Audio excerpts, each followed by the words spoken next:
All new here at 6, a plume of Saharan dust is making its way to Florida. While it may be bringing breathtaking views that we usually see with sunsets, it could also cause problems for people with respiratory conditions. And 10 Tampa Bay's Eric Glasser shows us the good and the bad behind this particulate plume.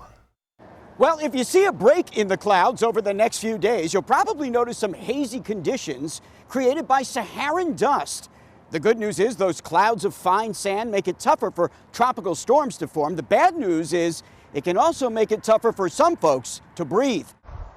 It's a journey that begins over 5,000 miles away across the scorching Sahara Desert. Winds whip up fine dust particles into the atmosphere, creating what's called the Saharan Air Layer, or SAL.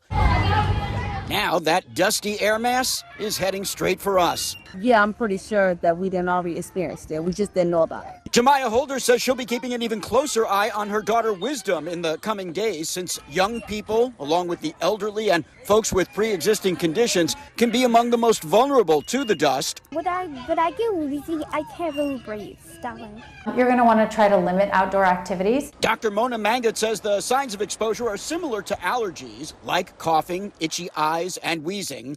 The dust travels high in the atmosphere, creating hazy skies that foster vibrant, fiery sunrises and sunsets. But when it settles closer to the ground, like it did last year, it can also trigger health alerts. And so we want to think about trying to limit the amount of the Saharan dust that you breathe in, so wearing a mask can be helpful. Experts say our recent rains can help wash some of the dust out of the atmosphere, but like storms moving their way across the Atlantic, the sand, say health workers, comes across in waves also. So it's likely, they say, that even after this round of dust dissipates, more could follow. In St. Petersburg, Eric Glasser, 10 Tampa Bay.